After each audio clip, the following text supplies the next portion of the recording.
It was his first day working as a janitor at a mental hospital, and on that very first day he met an unusually fresh and beautiful girl.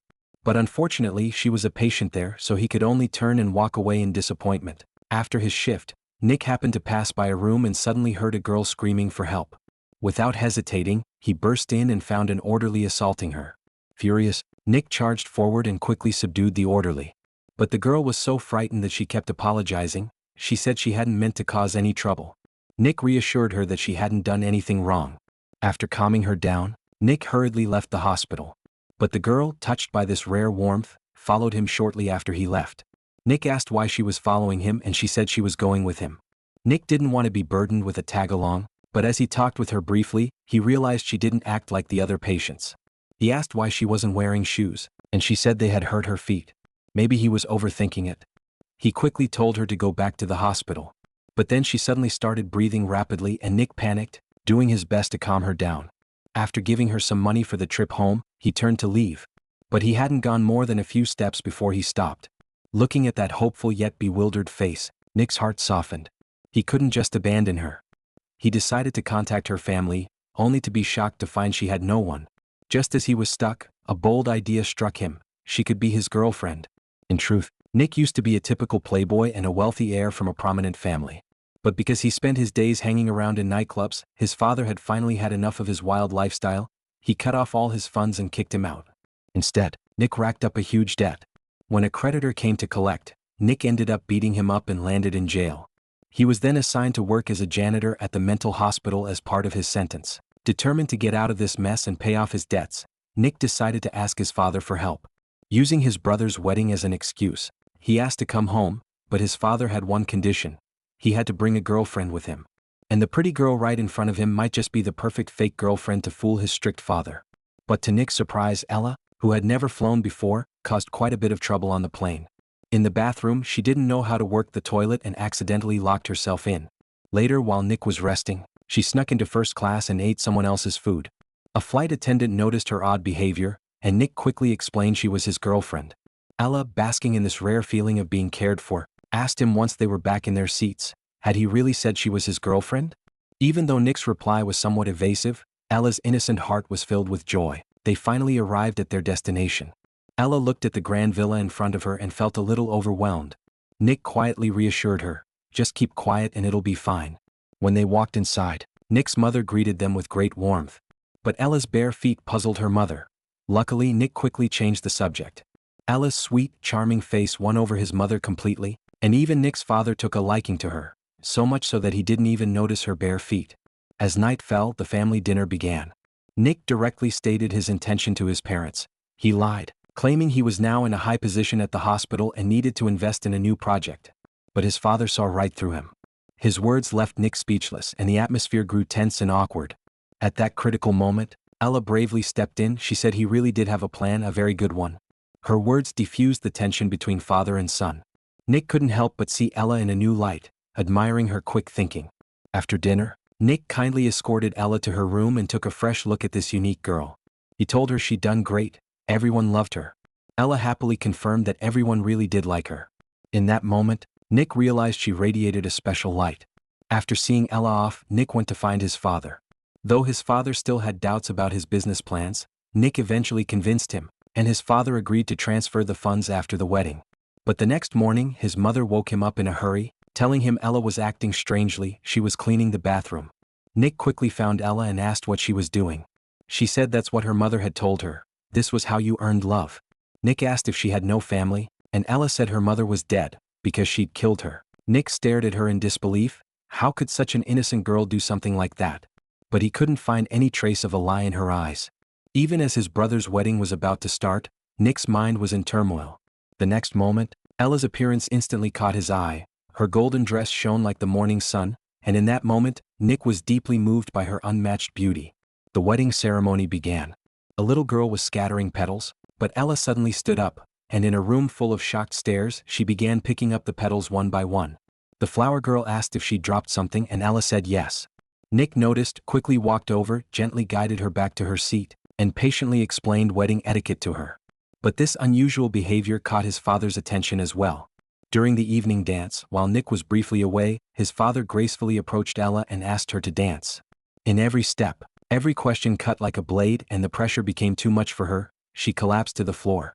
Nick rushed over and took her away, but his father followed close behind. Nick confessed he was just a janitor at the mental hospital, part of his probation, and she was a patient. His father said, "This is just perfect." Ella tried to explain to his mother that she was fine. His mother gave her a necklace, but his father snatched it back, insisting it was an anniversary gift. Once Nick and Ella's secret was out, their future was headed for a split. Nick stole his father's vintage motorhome. On the road, Ella was like a child in a new world, curious about every detail inside. Nick was filled with anxiety. If he was charged with kidnapping a mentally ill girl, he'd definitely go to prison. Nick took Ella to a bus station. After handing her some money, he told her he needed to make a phone call and to wait for him there. Ella chose to trust him, believing he wouldn't abandon her. But Nick drove away. As strange looks came her way and the night wind chilled her bare feet, she stood there alone, still waiting for Nick. When a staff member approached to ask if she was okay, she managed a small smile. She said her boyfriend was on the phone, he shouldn't be long. Meanwhile, Nick received a call from the hospital director. From him, Nick learned Ella's story. She had been locked inside by her mother since childhood, deprived of basic social skills. The director urged him to bring her back before things got worse. After hanging up, Nick was filled with regret and guilt. Looking at the shoes Ella had left behind in the car, he remembered her innocent smile. Ella felt lonely and sad. It seemed Nick wasn't coming back. So she walked barefoot on the cold tiles and asked the front desk to help her get home. But just then Nick came back. They set off again, and Nick began to take his role as her boyfriend seriously. His eyes held a firm resolve. He wanted to protect Ella and their future together. At a rest stop, he held her hand tightly so she wouldn't get lost, and even used what little money he had left to buy her anything she wanted. But the story of the janitor and the kidnapped girl had spread far and wide, and the police had already tracked them down. Facing the mounting pressure, they had no choice but to flee.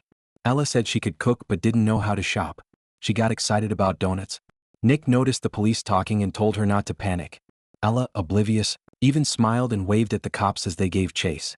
At a crucial fork in the road, Nick made a sharp turn and managed to shake them off. Night fell and they found a patch of woods for shelter. Just as Nick was drifting off to sleep, Ella woke him. She said he made weird sounds when he slept, and there was a cop outside. Nick jolted awake and hid in the bathroom. Meanwhile, Ella calmly opened the door and, when the officer tried to search the vehicle, cleverly told him her boyfriend had run into the woods. The officer bought it and headed into the forest. Ella quickly pulled out the cop's keys and tossed them far away. Nick asked why she did that, and she said because if he went to prison, they wouldn't be together. Nick couldn't help but feel a warmth spread through his heart. Over the next few days, they traveled at a relaxed pace, and at night they opened up to each other in the motorhome.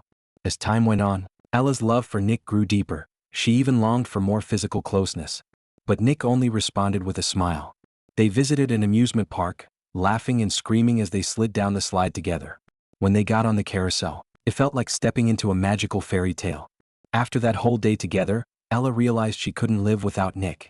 She told him with deep affection that it was the best day of her life. But fate has a twisted sense of humor.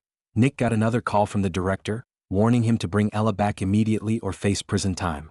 Reluctantly, he promised to return her, but Ella overheard from behind. Thinking he was going to abandon her, she got back in the car in tears, started the engine, and accused him of lying. She said he never wanted to be her boyfriend, that this was all just a dream.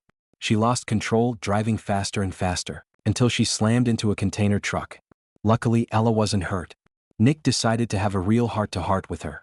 She told him that for as long as she could remember, she'd barely ever stepped outside. Her mother always told her the only safe place was home. Her mother would talk to herself and suddenly scream, behavior that confused and frightened her. Then one night, her mother's screams echoed through the living room until morning. When Ella finally dared to step out, she found her mother lying on the floor, lifeless. Hearing this, Nick felt like he'd woken from a dream, the mystery finally solved. Ella had never hurt anyone, she was an innocent girl. It was her mother who had been mentally ill. He held her tight and told her she hadn't killed her. Nick was eventually sent to jail, but word quickly reached his mother. She desperately wanted her husband to bail him out, but her husband hesitated. She angrily reminded him that he had once been just as reckless, and asked who had bailed him out. In the end, Nick's father stepped up and posted bail. When Nick walked out, father and son locked eyes from across the distance. And in that moment, all their old grievances melted away, leaving only understanding and forgiveness. Nick rushed to the hospital to see Ella. But the director coldly refused him, even threatening him.